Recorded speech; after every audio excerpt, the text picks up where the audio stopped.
Chapter 1.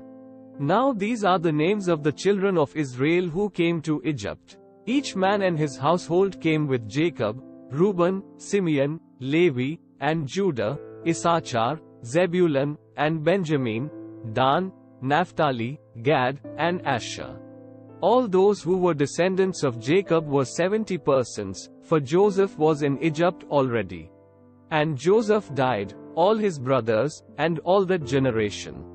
But the children of Israel were fruitful and increased abundantly, multiplied and grew exceedingly mighty, and the land was filled with them. Now there arose a new king over Egypt, who did not know Joseph. And he said to his people, "Look, the people of the children of Israel are more and mightier than we. Come, let us deal shrewdly with them, lest they multiply, and it happen, in the event of war, that they also join our enemies and fight against us, and so go up out of the land." Therefore they set taskmasters over them to afflict them with their burdens. And they built for Pharaoh supply cities, Pithom and Ramses. But the more they afflicted them, the more they multiplied and grew. And they were in dread of the children of Israel. So the Egyptians made the children of Israel serve with rigor. And they made their lives bitter with hard bondage, in mortar, in brick, and in all manner of service in the field. All their service in which they made them serve was with rigor.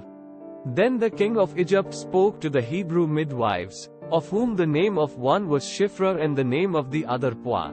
And he said, "When you do the duties of a midwife for the Hebrew women, and see them on the birth stools, if it is a son, then you shall kill him. But if it is a daughter, then she shall live." But the midwives feared God, and did not do as the king of Egypt commanded them, but saved the male children alive. So the king of Egypt called for the midwives and said to them, "Why have you done this thing, and saved the male children alive?" And the midwives said to Pharaoh, "Because the Hebrew women are not like the Egyptian women, for they are lively and give birth before the midwives come to them." Therefore God dealt well with the midwives, and the people multiplied and grew very mighty. And so it was, because the midwives feared God, that he provided households for them. So Pharaoh commanded all his people, saying, "Every son who is born you shall cast into the river, and every daughter you shall save alive." Chapter 2. And a man of the house of Levi went and took as wife a daughter of Levi. So the woman conceived and bore a son.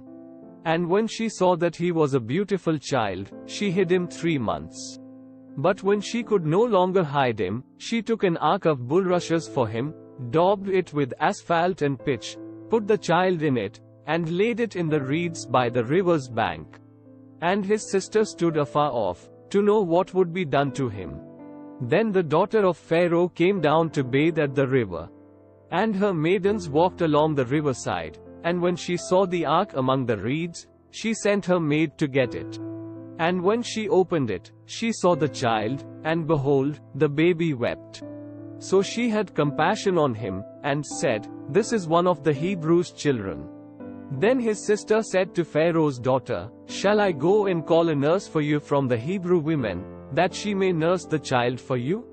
And Pharaoh's daughter said to her, "Go." So the maiden went and called the child's mother. Then Pharaoh's daughter said to her, "Take this child away and nurse him for me, and I will give you your wages."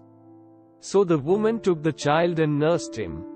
And the child grew, and she brought him to Pharaoh's daughter, and he became her son. So she called his name Moses, saying, "Because I drew him out of the water." Now it came to pass in those days, when Moses was grown, that he went out to his brethren and looked at their burdens. And he saw an Egyptian beating a Hebrew, one of his brethren. So he looked this way and that way, and when he saw no one, he killed the Egyptian and hid him in the sand. And when he went out the second day, behold, 2 Hebrew men were fighting, and he said to the one who did the wrong, "Why are you striking your companion?"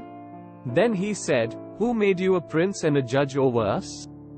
Do you intend to kill me as you killed the Egyptian?"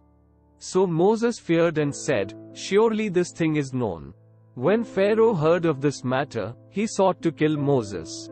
But Moses fled from the face of Pharaoh and dwelt in the land of Midian, and he sat down by a well. Now the priest of Midian had 7 daughters. And they came and drew water, and they filled the troughs to water their father's flock.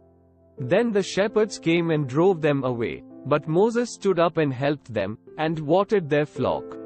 When they came to Reuel their father, he said, "How is it that you have come so soon today?" And they said, "An Egyptian delivered us from the hand of the shepherds, and he also drew enough water for us and watered the flock." So he said to his daughters, "And where is he? Why is it that you have left the man? Call him, that he may eat bread." Then Moses was content to live with the man, and he gave Zipporah his daughter to Moses. And she bore him a son. He called his name Gershom, for he said, "I have been a stranger in a foreign land." Now it happened in the process of time that the king of Egypt died. Then the children of Israel groaned because of the bondage, and they cried out, and their cry came up to God because of the bondage. So God heard their groaning, and God remembered his covenant with Abraham, with Isaac, and with Jacob. And God looked upon the children of Israel, and God acknowledged them.